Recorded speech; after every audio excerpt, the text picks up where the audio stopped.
हमारा शरीर हार्मोनों के प्रति बहुत ही संवेदनशील होता है। इसलिए ये बहुत जरूरी होता है कि हमारे रक्त में मौजूद हार्मोन की मात्रा को ठीक तरह से नियंत्रित किया जाए। तो फिर हमारा शरीर ये नियंत्रण करता कैसे है? बस यही हम इस वीडियो में समझने वाले हैं। हमारे रक्त में हार्मोन की मात्रा को नियंत्रित करने के लिए जो तरीका अपनाया जाता है, उसे कहा जाता है पुनर्भरण क्रियाविधि, यानी कि फीडबैक मैकेनिज्म। अब ये होता क्या है? एक आसान सी झलक दूं तो ये एक ऐसा तरीका है जिसके जरिए जो अंग हार्मोन स्रावित करते हैं, उन्हें एक संदेश मिलता है कि वो हार्मोन अपना काम कर रहे हैं या नहीं।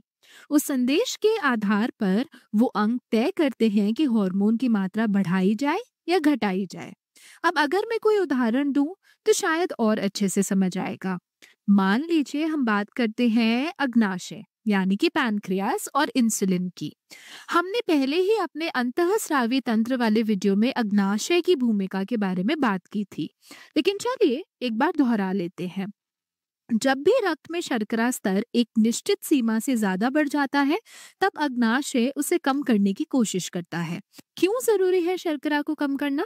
क्योंकि अगर रक्त में बहुत अधिक शर्करा हो गई तो वो रक्त वाहिकाओं को नुकसान पहुंचा सकती है, जिसका नतीजा ये हो सकता है कि शरीर की कोशिकाओं तक रक्त और ऑक्सीजन नहीं पहुंच पाएगा और कोशिकाएं मर सकती हैं, जो बहुत ही खतरनाक स्थिति होती है। तो जब रक्त में शर्करा स्तर ज्यादा हो जाता है, तब अग्नाशय तुरंत एक हार्मोन इंसुलिन का स्राव शुरू कर देता है। इंसुलिन रक्त में पहुंचकर सभी कोशिकाओं को एक संदेश देता है कि वो अधिक शर्करा का अवशोषण कर ले। अब ऐसा होता है तो कोशिकाएं रक्त से ज्यादा शर्करा अवशोषित करने लगती है और इसका परिणाम ये होता है कि रक्त में शर्करा का स्तर कम होने लगता है। अब हम खतरे से बाहर हो जाते हैं। ये अक्सर तब होता है जब हम कुछ बहुत मीठा खाते हैं, जैसे कि केक या चॉकलेट। जैसे ही रक्त में शर्करा बढ़ती है, अग्नाशय इंसुलिन स्रावित करता है, जो कोशिकाओं को शर्करा अवशोषित करने को कहता है और इससे रक्त में शर्करा कम हो जाती है। अब तक तो सब ठीक है, लेकिन सोचिए अगर ये प्रक्रिया यूं ही चलती रही तो रक्त में शर्करा का स्तर लगातार गिरता जाएगा और एक समय ऐसा आएगा जब वो बहुत कम हो जाएगा। ये भी सही नहीं है, क्योंकि अगर बहुत कम शर्करा रह जाए तो शरीर के पास ऊर्जा का स्रोत ही नहीं बचेगा, क्योंकि शर्करा ही ऊर्जा का मुख्य स्रोत होती है। तो सवाल उठता है, फिर हम ये कैसे सुनिश्चित करें कि शर्करा बहुत कम ना हो जाए? यहीं आता है पुनर्भरण क्रियाविधि का कमाल। जब रक्त में शर्करा स्तर बहुत नीचे गिरता है तो ये संदेश अग्नाशय तक पहुंच जाता है। कैसे? रक्त तो शरीर के हर अंग में जाता है, तो अग्नाशय में भी। वो महसूस करता है कि अब रक्त में शर्करा का स्तर कम हो गया है और ये समझकर वो कहता है अब और इंसुलिन की जरूरत नहीं है। इसलिए इंसुलिन का स्राव कम या बंद हो जाता है। जब इंसुलिन रुकता है तो कोशिकाएं और ज्यादा शर्करा नहीं अवशोषित करती और इस तरह रक्त में शर्करा का स्तर स्थिर हो जाता है। बस इसी तरह अग्नाशय इस पुनर्भरण क्रियाविधि की मदद से इंसुलिन का स्राव नियंत्रित करता है। अब अगर आप और गहराई से पढ़ेंगे तो इसे कहा जाएगा नकारात्मक पुनर्भरण, यानी कि नेगेटिव फीडबैक, क्योंकि यहाँ संदेश मिलने पर हार्मोन स्राव कम होता है। कुछ मामलों में सकारात्मक पुनर्भरण भी होता है, जिसमें संदेश मिलने पर हार्मोन का स्राव बढ़ाया जाता है। लेकिन फिलहाल के लिए बस इतना समझिए कि पुनर्भरण क्रियाविधि का कार्य है हार्मोन की मात्रा को संतुलित रखना। अब एक और उदाहरण लेते हैं। अब बात करते हैं पीयूष ग्रंथि, यानी कि पिट्यूटरी ग्लैंड की। पिछले वीडियो में हमने सीखा था कि ये मास्टर ग्रंथि होती है, जो अन्य सभी अंतःस्रावी ग्रंथियों के स्राव को नियंत्रित करती है। तो चलिए अब देखते हैं कि ये थायराइड ग्रंथि को कैसे नियंत्रित करती है। मान लीजिए आपने भोजन किया और आपके शरीर को ऊर्जा की आवश्यकता है, तो पीयूष ग्रंथि ये पहचानती है और थायराइड ग्रंथि को सक्रिय करती है। कैसे? ये एक हार्मोन भेजती है जिसे कहते हैं थायराइड उद्दीपक हार्मोन, यानी कि थायराइड स्टिमुलेटिंग हार्मोन, यानी कि TSH। ये हार्मोन थायराइड को संदेश देता है आप थायरॉक्सिन बनाओ। तो थायराइड ग्रंथि थायरॉक्सिन का स्राव शुरू कर देती है। थायरॉक्सिन रक्त में पहुंचता है और कोशिकाओं को संदेश देता है कि भोजन का चयापचय करें।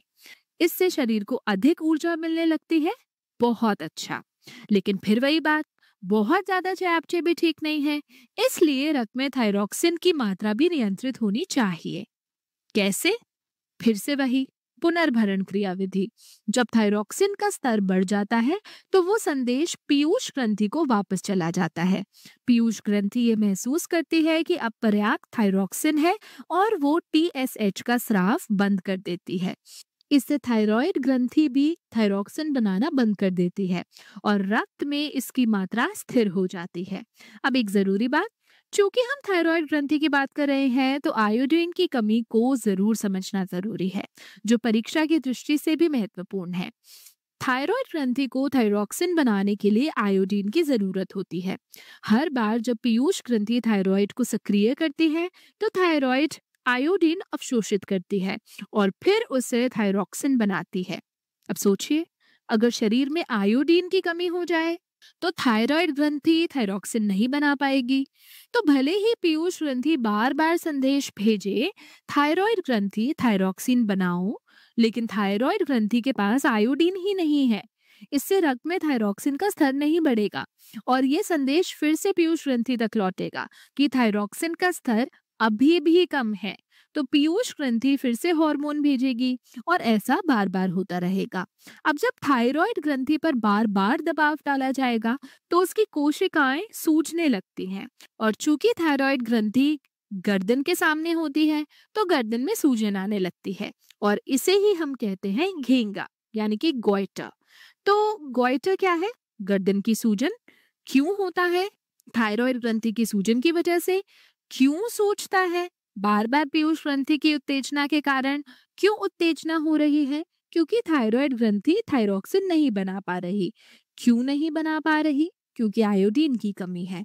और यही कारण है कि आजकल हमारे भोजन में इस्तेमाल होने वाला नमक आयोडीन युक्त होता है। आपने विज्ञापनों में भी सुना होगा आयोडीन युक्त नमक। क्यों? क्योंकि नमक हर भोजन में इस्तेमाल होता है और इससे ये सुनिश्चित होता है कि सभी लोगों को पर्याप्त आयोडीन मिल सके। तो पुनर्भरण क्रिया विधि वो प्रक्रिया है जिसके माध्यम से कोई ग्रंथि जब हार्मोन का स्राव करती है तो उसे ये संदेश वापस मिलता है कि हार्मोन ने अपना काम किया या नहीं। उसके अनुसार वो ग्रंथि स्राव की मात्रा को बढ़ाती या घटाती है। इसी से शरीर में हार्मोन की मात्रा नियंत्रित रहती है।